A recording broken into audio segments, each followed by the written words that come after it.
I'm glad to say that this year, when I went through that heartbreak, I have become good at crying, Ash. That's good. I have said it's okay for me to sit in this, and I have been asking a lot of those questions. Okay, well, what is the pain of this? What is it teaching me?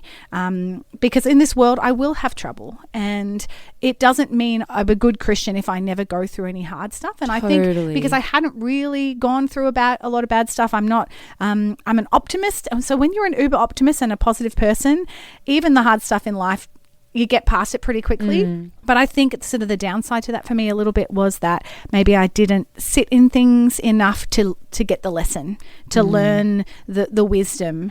But it was just like, oh, it'll be fine tomorrow, and I would move on. And so both of those things about my mum dying and going through some of this heartbreak has really kind of sat with the whole idea that...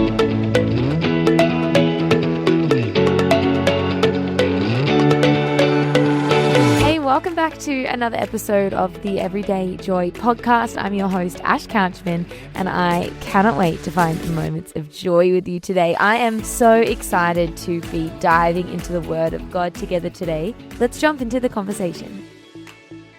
Kate, welcome back to the podcast. Love having you here. Thank you. It's a pleasure to be back. What's been going on? What's been happening in life since we last saw you? Well, it's spring, so garden time. I will tell you really quickly, disaster in the garden the other day. Okay. I looked out my side window into the garden, and my greenhouse with all my beautiful seeds was face down. Everything was everywhere. I kneeled in the dirt, literally, and I almost cried.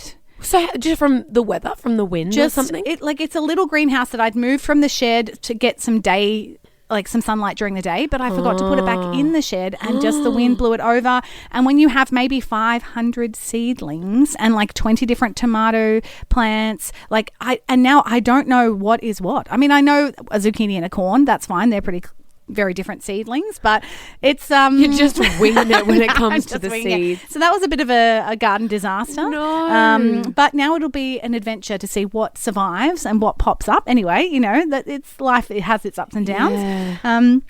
And then, doing a lot in terms of music, the Oz Music Showcase that I run. So you got nominated for, was it Emerging Artist? It was Emerging Artist of the Year at the Christian Media and Arts Awards. So I didn't cool. win, but that's okay. It wasn't But about you know that. what? So cool to be nominated and very encouraging. should be so proud. Lots of great feedback about the song, Weight of the World, and then also just an encouragement as I'm 42, well, I'm 43 now, and, to keep making music. And I think for those of us who feel like maybe we're past it, actually the answer is no, you are not. It's not too late. So true. I know. I went to a hen's night over the weekend, and I was sitting next to a lady that I've never met before, and she was one of the friends of a friend, and she was talking to me about her work, and she was kind of saying, I don't mind it, but I'd love to do something creative. But she was similar. She was like, might be too late. No. And I was like, don't. I was like, go for it. I was like, you need to go for it, because we will always, what's that phrase? You always regret the chances you don't take, or whatever it is. Because it's so true. We limit ourselves based on age or time or whatever it is, but there's definite wisdom and there's counting of the costs. And I think if you have a family, if you have a mortgage, if you have responsibilities in that space, you do have to count the cost of that. But if you're single and childless like me, I think there's an opportunity I can live on toast. I don't cost a lot to run, and I share a house, and I'm pretty inexpensive to run. And so there is a level of that. And if you're a person of faith, it's asking, God, where do you want me to put my hand? What are you asking me to step out into? And I think we have a lot of fear of change and of failure, but part of the risk of that is going, hey, I'm okay, and I'm inviting failure because I know that it's going to open a door that I would never have the chance to open if I hadn't learnt what I learned. So true. Have you seen that there's been that trend on social media about rejection therapy? No. There's all these Gen Zs who are doing this thing where we're so afraid of failure, we're so afraid of being rejected or whatever it is, that there's these Gen Zs who are doing stupid things, right? Ridiculous things, like waving down a postie truck and saying can you give me a lift to this place? Random situations where they know they'll be rejected or looked at weird or told that it's that's not going to happen, to get used to that feeling of being rejected or failing or not being able to, because we do stop ourselves from that fear of that feeling. That's true. And I think that's a muscle that is a bit atrophied, especially for young people. In my age, being on social media, I did see a post the other day that talked about when you would go up to someone in real life and say, hey, you're cute, can I have your number? Or, hey, I like you, would you like to have coffee? And in person they say no. The rejection sucks, but it builds a muscle. Yeah. Whereas in the online dating space, what actually is we're constantly shielding ourselves from that rejection. So we either true. ghost or we, don't ever really commit. We don't really press into that space. So we have this muscle of surviving rejection is not strong at all, and so we're messed up, and we're not willing to take those risks. And I do think in life we do need to take that risk. That again teaches us so much, those rejections.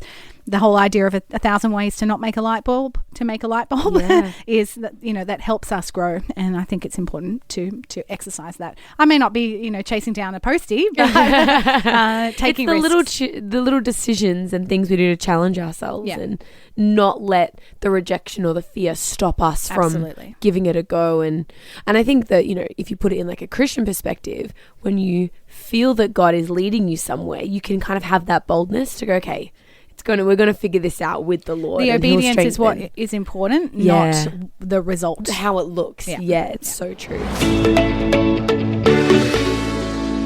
John 16:33, I have told you these things so that in me you may have peace. In this world you will have trouble, but take heart, I have overcome the world. I love this verse. Me too. This is like my verse where I go, okay, everything's falling apart right now. When you have your little monthly mental breakdown. No, it's not a mental breakdown. I just feel like once a month I have a good cry about nothing. And then this is and it's not nothing. The female hormones. It's like the accumulation of like everything that is wrong and isn't wrong all at the same time.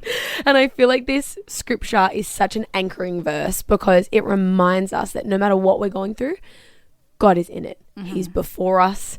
He is our foundation. He is the one that will get us through.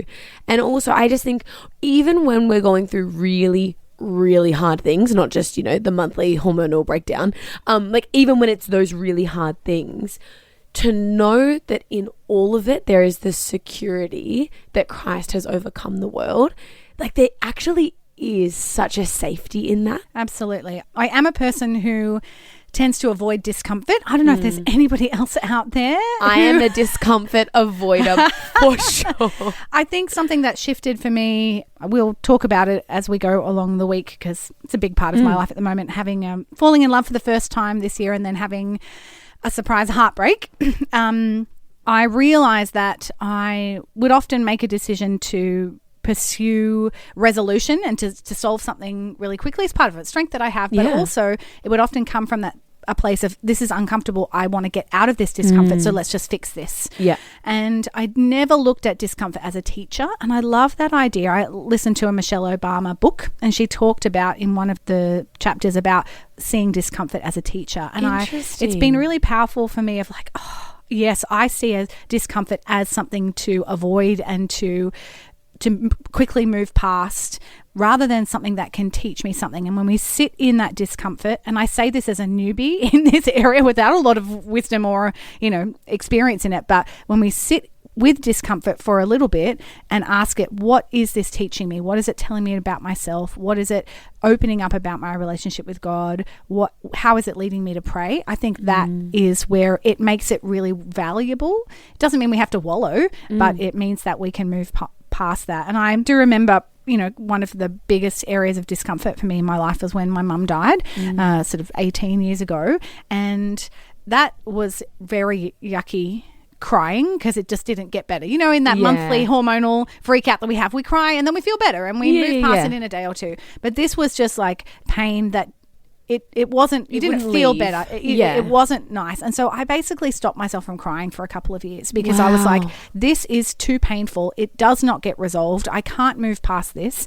I didn't know how to process the pain. And I'm glad to say that this year when I went through that heartbreak, I have become good at crying, Ash. That's good. I have said it's okay for me to sit in this. And I have been asking a lot of those questions. Okay, well, what is the pain of this? What is it teaching me? Because in this world I will have trouble, and it doesn't mean I'm a good Christian if I never go through any hard stuff. And I think because I hadn't really gone through a lot of bad stuff, I'm an optimist. And so when you're an uber optimist and a positive person, even the hard stuff in life you get past it pretty quickly. But I think it's sort of the downside to that for me a little bit was that maybe I didn't sit in things enough to get the lesson, to learn the wisdom.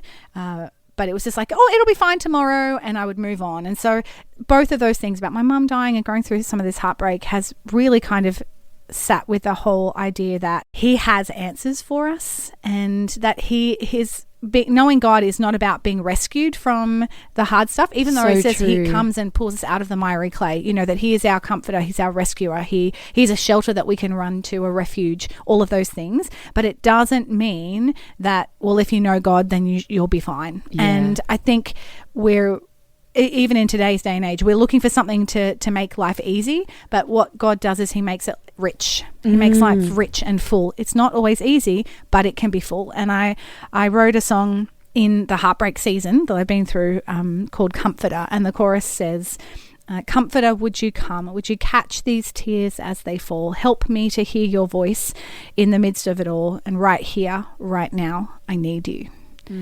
And I would find myself, I don't know if I'll ever release this song. I think it might just be for me. Yeah. Who knows? Sometimes songwriting is for my own catharsis, but it would be that thing. I'd be in the midst of like questioning and wondering, and I would just be like, God, right now, here, right now, I need you. Like, I don't know how to deal with this, but I know that you're a comforter. Would you come? Would you speak to me? Would you show me who you are? And I think in response to the trouble of the world, that's the whole idea of taking heart is like, who is he? And if we just go back to that first part of that verse, it says, I've told you these things so that in me you may have peace. And I think the thing for me as I dwelt on this, that peace starts as an internal thing before it ever exists in an external space. It comes from, I know who God is. I know his resource that he has provided for me, his grace that's sufficient for me in this situation. Am I choosing to take heart, to actively activate that peace in my life? Am I calling out to him and say, would you meet me right now? I need you. Would you catch the tears? Would you speak to me? Because it'd be like, God, I'm having a really hard time. Would you do something? But we're not actively inviting and letting it in. I think there are sometimes there's a disconnect. Great way to describe it, because you're so right. Sometimes we'll just be like, okay, God, rescue me from this. Like what you were saying, like, God, just take me out of it, pull me out of it, do this. But like more often than not, his word says like, let me be your comforter. Exactly what you were talking about in those lyrics. Yeah, I don't think I've ever had that like direct correlation between, oh God, am I crying out for your comfort and peace?